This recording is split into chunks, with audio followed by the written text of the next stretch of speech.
안녕하십니까, 강신업 변호사입니다. 지금 무한공항 사고 조사가 계속되고 있습니다. 국제 공조까지 이루어졌지만 무한공항 참사 조사 결과가 혼선을 빚고 있습니다. 사조위는 유족 반발에 참사 중간 발표를 돌연 취소했습니다. 조사 과정의 신뢰성이 하락하고 있습니다. 유족과 조종사 노조 등 투명한 조사를 요구하고 구체적인 근거 제시를 요구하고 있습니다.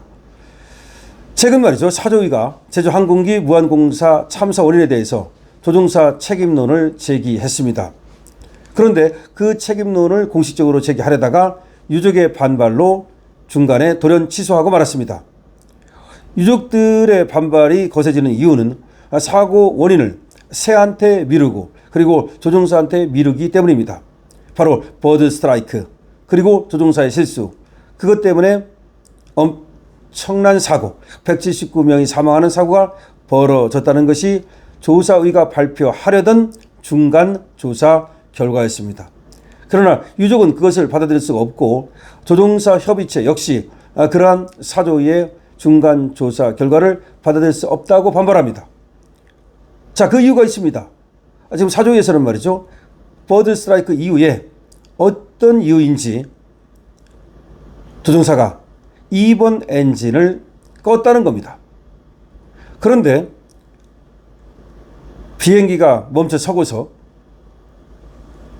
그러니까 착륙했을 때 그 사진을 보면 말이죠, 이 스위치가 아래로 내려가 있습니다. 이거는 끄지 않았다는 거랍니다. 이 스위치가 위로 올라가야 끄는 거라는 거죠. 그리고 조종사가 그 스위치를 끌 이유가 없다는 겁니다. 어쨌든 간에 2번 엔진을 조종사가 껐다는 이 사조위의 발표는 유족들의 엄청난 반발을 사고 있습니다. 여러분 아시다시피 비행기는 말이죠, 엔진이 하나가 아닙니다. 적어도 2개의 엔진이 있죠. 버드 스트라이크로 1번 엔진이 꺼졌다는 겁니다. 그리고 나서 2번 엔진은 살아있었는데 어떤 이유로 조종사가 그 엔진을 껐다는 겁니다. 이게 여러분 믿기십니까? 저는 믿을 수가 없는데요. 23일 국토교통부 산하 항공철도사고조사위원회가 즉 사조위라고 부릅니다. 사고에 대한 중간조사 발표를 취소한 데 따른 논란이 커지고 있습니다. 사조위는 지난 19일 유족을 대상으로 진행한 설명회에서 사고 당시 조종사가 손상된 오른쪽 엔진이 아닌 정상 상태였던 왼쪽 엔진을 정지시켰다는 중간조사 결과를 발표했습니다. 다시 말하면 1번 엔진은 사고로 꺼졌고, 그리고 2번 엔진, 다시 말하면 정상적인 엔진을 조종사가 껐다는 겁니다. 이게 무슨 말입니까? 그럼 조종사가 손상되지 않은 엔진을 정지시켜 추진력이 차단되고 그게 사고의 원인이라는 얘기가 됩니다. 그럼 조종사 실수 아니면 조종사의 고의로 비행기가 결국은 그렇게 사고가 났다는 얘기가 되는데, 글쎄요, 엔진을 끈 사람이 왜 그러면 동체 착륙을 해서 그렇게 비행기를 구하려고 끝까지 노력합니까? 유족들은 해당 결과가 조종사 개인의 과실에 집중되어 있다면서 강하게 반발했습니다. 죽은 새한테 책임을 돌리고 죽은 조종사한테 책임을 돌리려는 시도라고 강력히 반발하고 있는 겁니다. 사조위는 유족 설명 이후 진행하려고 했던 언론 브리핑 및 보도자료 배부를 모두 취소했습니다. 그러니까 유족한테 먼저 설명을 하고서 그 다음에 언론 브리핑하고 그 다음에 보도자료 배부하려다가 유족의 엄청난 반발로 모두가 취소가 된 겁니다. 무기한 연기가 됐습니다. 자, 해당 조사에 말이죠, 미국 교통안전위원회와 NTSB라고 합니다. 그리고 프랑스 항공사고조사위원회 BEA가 참여를 하고 있는데요. 그러니까 우리만 조사를 하는 것이 아니라 미국과 프랑스의 국제공조까지 이루어지고 있는데, 그런데 왜 사조위가 단독으로 결론을 내느냐 이겁니다. 그러니까 미국과 프랑스의 조사가 함께 이루어지고 있다면, 공동조사를 하고 있다면 이 공동으로 여기에 대한 결론을 내야 될 거 아닙니까? 그런데 우리나라 조사위원회가 단독으로 결론을 내려고 하고 있다는 겁니다. 유족의 반발이 빗발쳤습니다. 그러자 이제 발표를 취소한 겁니다. 그런데 또 취소를 하니까 지금 이 조사위원회에 대한 신뢰성이 도마 위에 오르고 있는 겁니다. 유족 측은 사고 원인이 단순한 조종사 실수로 좁혀지는 것에 반대한다. 사고 발생 환경 전반에 대한 객관적이고 투명한 조사가 필요하다 라고 강조했습니다. 김유진 유가족협의회 대표는 어떤 결과가 있다면 그 원인도 같이 규명해 알려주길 요청했는데 일방적인 사고조사 결과에 대한 통보였다. 결과가 있으면 원인도 있어야 될 거 아니냐. 결과가 있으면 원인도 있을 거 아니냐. 그럼 결과와 원인을 같이 조사해서 발표해달라라고 요청을 했지만 결과에 대한 통보만 했지 그 원인을 알려주지 않았다는 겁니다. 실제로 사조위는 해당 중간조사 결과를 뒷받침할 수 있는 FDR, 즉 비행기록 장치를 말하는 겁니다. 그리고 CVR, 음성 기록 장치를 말하는 겁니다. 이거에 대한 근거 자료를 전혀 밝히지 않았습니다. 그러니까 사조위는 말이죠. FDR과 비행 기록 장치와 음성 기록 장치 등에 기록된 근거 자료를 전혀 밝히지 않고 있습니다. 조사에 대한 의구심이 커지고 있습니다. 미국 뉴욕타임스는 사조위 발표가 성급했다는 의견을 내놨습니다. 미국에서도 이거는 엄청난 관심을 갖고 있거든요. 이런 유의 사고는 세계적으로도 드물기 때문입니다. NYT는 뉴욕타임스는 미국 항공 전문가들의 말을 인용하면서 아직 결론을 내기엔 이르다 라고 지적하고 있습니다. 미국 보잉과 미 연방항공청에 근무했던 그런 항공안전 전문가 조 제이콥스는 조류 충돌 후 조종석 디스플레이 정보가 사라졌다면 조종사들이 어느 엔진이 손상됐는지 명확히 파악할 수 없었을 수도 있다. 결론을 내리기 앞서 조종석의 상세한 데이터가 필요하다라고 얘기를 했습니다. 그러니까 이 사람은 보잉사에 근무한 적도 있고 미 연방 항공청에 근무했던 항공안전 전문가인데 이 조 제이콥슨이라는 사람은 조류 충돌 후에 조종석 디스플레이 정보가 사라졌다면 조종석이 꺼졌다면 조종사들이 어느 엔진이 손상됐는지 명확히 파악할 수 없을 거라는 겁니다. 그러니까 이 계기판이 나와야 되는데 계기판이 꺼졌다면 이 말입니다. 미국 국가교통안전위원회 위원이었던 존 고글리아는 정상적인 상황에서는 조종사들이 고장난 엔진을 식별할 수 있지만 시스템 고장이 나거나 데이터를 신뢰할 수 없게 되면 문제가 발생한다. 계기들이 꺼지면 조종사들이 의존할 수 있는 정보가 거의 없다. 그렇죠.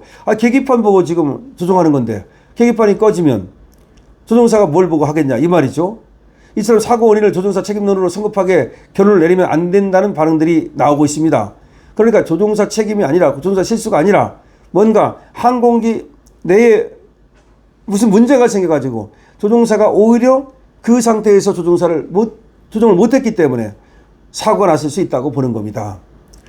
자, 저렇게 사조위가 말이죠. 성급하게 결론을 내리려고 하니까 제주항공 노조를 비롯한 조종사 단체들도 반발에 나섰습니다. 제주항공 조종사 노조는 항공기 사고는 단일 원인이 아닌 다양한 기여 요인이 복합작용에 발생하거나 또 여러 가지 복합적인 원인들이 서로 연계돼서 그렇게 발생하는 건데 사조위는 조종사가 조류 충돌로 손상된 오른쪽 엔진을 꺼야 했는데 왼쪽 엔진을 꺼서 블랙박스와 전원이 모두 나갔다. 이런 식으로 말한다는 겁니다. 그러니까 1번 엔진과 2번 엔진이 있으면 쉽게 말하면 1번 엔진이 사고가 나서 손상이 됐어요. 그럼 그걸 꺼야 되는데 잘못해가지고 정상적인 엔진을 껐다. 그래가지고 전부 다 블랙박스와 전원 전부 다 나가고 엔진이 꺼졌다. 이렇게 지금 얘기를 한다는 겁니다. 이게 무슨 얘기입니까? 이렇게 되면 완전히 이거는 조종사 실수가 되는 거죠. 그러니까 사고의 원인을 조종사의 단순한 오판으로 단정 지으려고 하는 거 아니냐. 이건 심각한 조사 왜곡이다. 라는 얘기가 나오는 겁니다. 그러면서 말이죠. 구체적인 근거 자료를 국민 앞에 투명하게 공개하라. 사조위의 주장이 정당하려면 조종사가 2번 엔진을 차단하고 1번 엔진만으로 비행을 지속했을 경우 정상적으로 착륙이 가능했는지 이런 과학적 기술적 근거를 제시해야 된다. 다시 말하면 조종사의 실수가 있었는지 조종사의 실수가 있었다 하더라도 그 실수 때문에 비행 사고가 난 건지 이거를 따져봐야 된다는 겁니다. 첫 번째, 조종사의 그런 실수가 있었는지 이 자체가 확인되지 않고 있고 또 설사 그런 실수가 있다 하더라도 그것 때문에 이 비행기가 사고가 난 건지 다른 원인은 없는 건지 이런 것들이 확인되지 않고 있다는 겁니다. 특히 무한항공의 이 로컬라이저가 251m에 불과했는데요. 이것이 바로 하나의 사고일 수 있는데 로컬라이저 아시죠? 여기가 구조물이 너무 또 흙 구조물이 아니라 이 둔덕 구조물이 또 시멘트로 되어 있었다는 말도 있고 등등 로컬라이저 문제라든가 관제탑 문제라든가 활주로 문제라든가 수많은 지금 문제가 여기에 있죠. 그럼에도 불구하고 조종사의 책임으로 그리고 세대의 책임으로 새는 죽었죠. 조종사 죽었죠. 그렇게 몰고 가면서 심지어 황당한 실수를 했다. 조종사가. 그러니까 엔진이 고장난, 버드 스트라이크로 고장난 그 엔진을 꺼야 되는데요. 정상적인 엔진까지 꺼버리니까 하나의 엔진은 버드 스트라이크로 꺼지고 또 정상적인 엔진은 조종사가 끄고 그래서 엔진이 다 나가버렸다. 이 얘기입니다.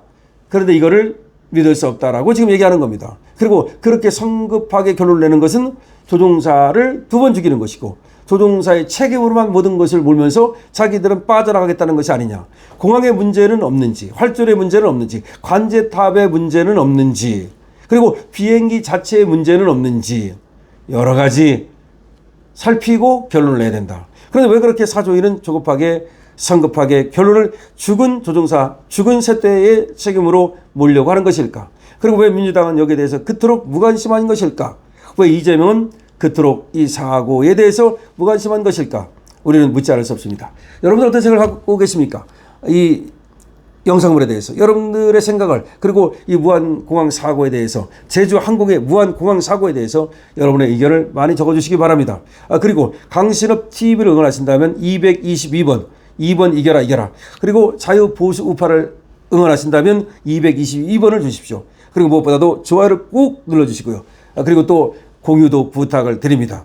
그리고 강신업 수도, 강신업 가게에 대해서 여러분들이 많은 관심 가져주시기를 또 다시 한번 부탁드립니다. 강신업 TV입니다.